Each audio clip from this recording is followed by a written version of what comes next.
Well, I have great news for you. I'm still preaching. Once upon a time in a land far, far away, there was a king. And the king was the most powerful man in the entire world. And he looked out across his kingdom of Persia, and he liked what he saw. He looked inside of his castle, and he liked what he saw. And so he threw a giant party.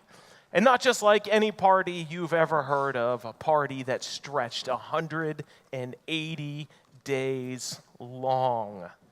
Have you ever met someone so self-important that they threw themselves a 6-month-long party? Such was the king. And when the 180 days was done, the party was not yet finished. There was to be one more week of intense wine drinking for him and all of his buddies. And by the end of this 187 days, the king, well, he was a little sloppy, to say the least. And all of his buddies were there. And in spite of his kingship and how kings are supposed to act, when you've been partying for 6 months and 1 week, and your buddies start demanding something out of you, well, you don't act very kingly. And so he does as his buddies call. He calls for his wife, asks her to put on her crown, and to come out and show herself off to all of his friends. Well, that's a pretty wild ask for those of us who live in 2018. The Jewish Talmud, looking back at this story, says what we might suspect, that what was asked was that she came out in her crown and only her crown to show off to his buddies. And the queen, Vashti was her name, she said, predictably to us, no, I'm not going to do that. But the king wasn't too pleased that the queen wouldn't follow his orders, and his buddies were even less pleased. Whoa, hold on, King Xerxes, hold on a second. If your wife is not going to listen to you, well, no way our wives are going to listen to us. That was really their argument. What about the guys on the far end of the kingdom? If they hear that the queen won't listen to the king, there's going to be no wives anywhere that listen to their husbands anymore. So the king pondered this and thought, yes, the queen must be dealt with. And so he banished her, removed her crown, and sent her away out of the kingdom. It wasn't till a little while later when the king began to miss his queen. Imagine that. And so the people around him came up with a new idea. Instead of going and finding the queen that he loved, how about instead we play Bachelor Persia? And so they went across the entire kingdom and found young ladies from all over the world to line up before the king and have a choosing session as to who would be the next queen of Persia. A man named Mordecai had been watching, interestingly enough for today, an orphan in his own life, his niece. And so he raised her, and she had become a beautiful young woman, and he gets this idea in his head that maybe she should be the next queen of Persia. So he coaxes her to enter into Bachelor Persia. And sure enough, as the game continues, she ends up being selected the queen. And so the story goes that Persia, the most powerful empire in the world, now has a Jewish queen. Her name is Esther. This same Mordecai that presents his kin to the king in order to be queen also happens to hear through the grapevine around the city gates that there was a plot to kill the king. And so Mordecai checks out his sources and finds that it's true. And he goes to Esther, newly minted queen of the kingdom, and says, there are people who are trying to kill the king. You have got to tell him who it is. They stand at the gate outside of the city. And so Esther tells the king, and sure enough, it's checked out, and it checks out. There were assassins inside of the king's own party. And we're told simply with some foreshadowing that it was written down in the chronicles in the annals of the kingdom. About the same time, the king turns to his friend Haman and begins to elevate him in the kingdom. He honors him and gives him power and gives him a seat near him that's higher than all the other nobles. And Haman begins to get a big head about that. He wants people to think of him as great now because he now thinks of himself as great. And so he begins to demand that people will bow their knee before him. That is some haughty noblemanship, right? And so everywhere he goes, he expects people to bow down. This is a story that's very common in the exilic texts of the Old Testament, right? We know the story about Nebuchadnezzar building the big golden statue and the people, the nobles, wondering why it is that Daniel, Shadrach, Meshach, and Abednego won't bow down before it, right? These are stories of exile, and this is a story of exile. And Haman is mad, as powerful as he is, that this one dude named Mordecai won't bow down before him. Again, Mordecai is the uncle of Esther, who presented Esther to the king. He's also the one who sniffed out the plot to kill the king, and now Haman, the nobleman, is after Mordecai. But Haman is kind of a big vision, big picture kind of a guy. Off with Mordecai's head isn't enough for a guy like Haman. He thinks, let's exterminate the entire people Haman belongs to. Now, you may be like me and think, that's just a little bit of an overreaction. But sure enough, that's precisely how Haman thinks. And so he begins a giant plot to take out all of the Jews in the known world. Mordecai hears of this plot as well, and he summons Esther once again and has a conversation with her to say, listen, queen, that guy Haman who's hanging out with your husband, he is going to kill all of your people. And Esther is like, well, that's a pretty concerning idea.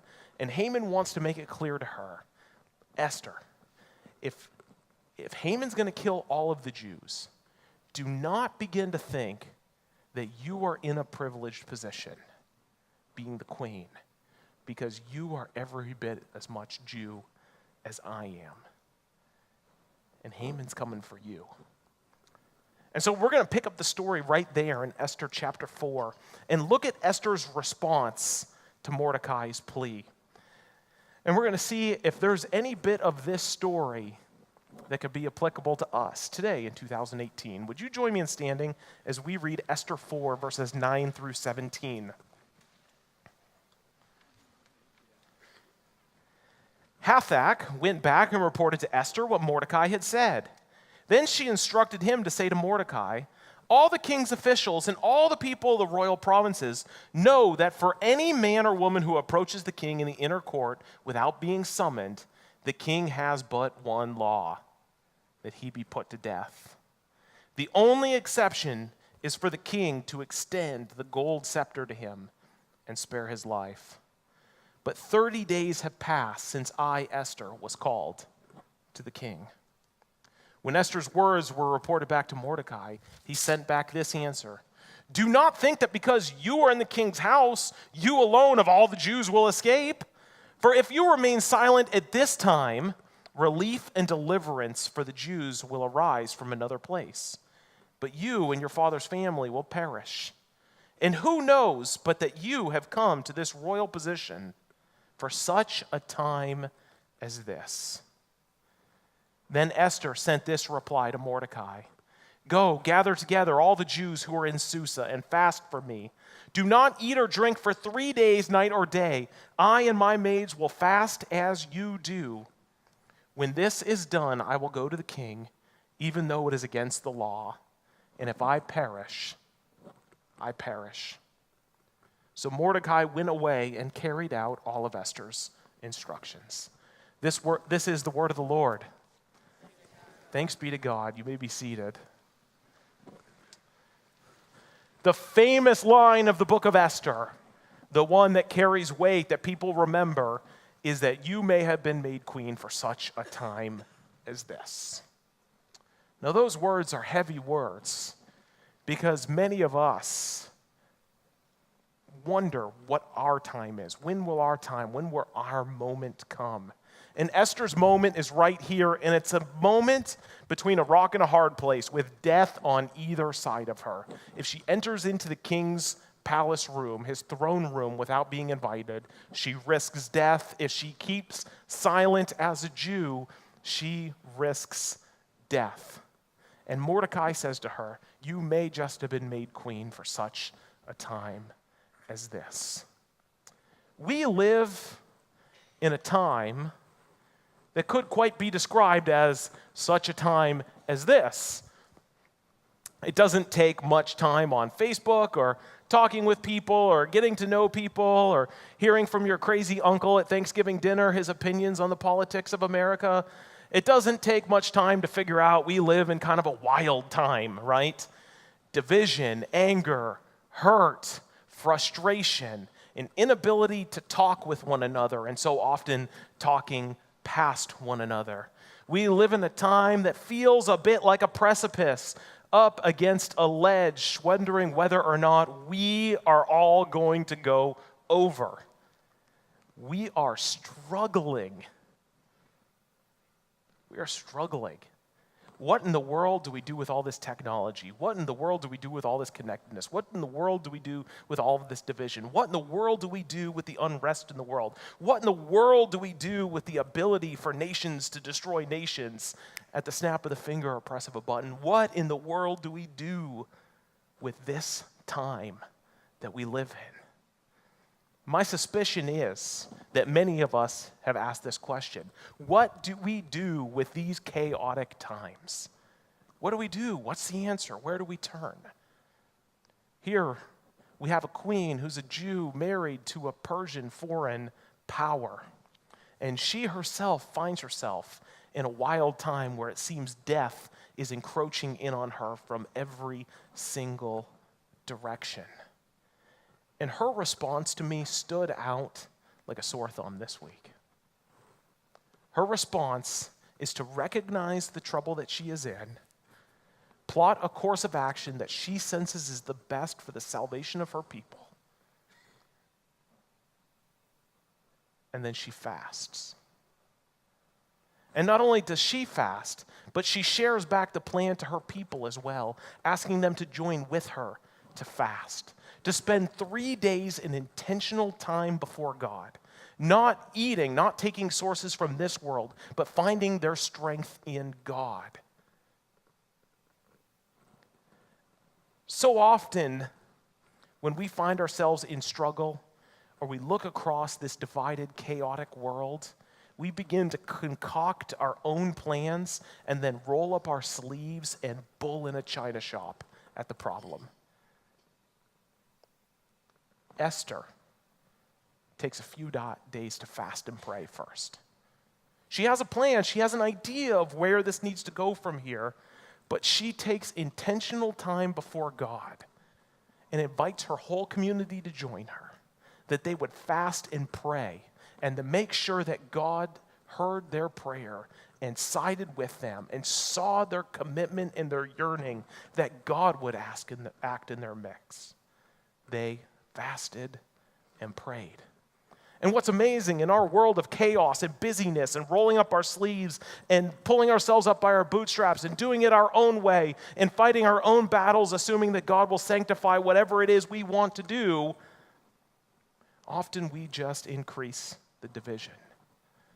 Esther takes a bold risk, but only takes that risk after she's prayed up and has fasted for 3 days. And so after 3 days, she puts on her royal robes and goes and sees the king.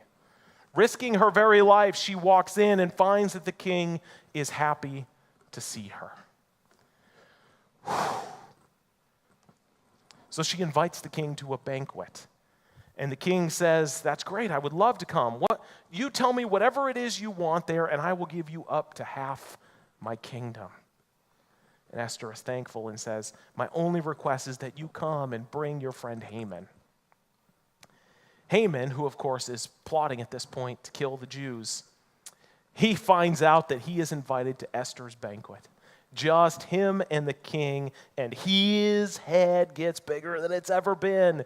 He walks out of the kingdom telling everyone about how great he is and how much wealth he is and how many sons he has and how the queen wants only him at her and the king's banquet. He is thrilled. And feeling as invincible as he is, he decides he's going to execute the next part of his plan to get back at that vile Mordecai. He instructs his people to build a gallows 75 feet high. That is intense.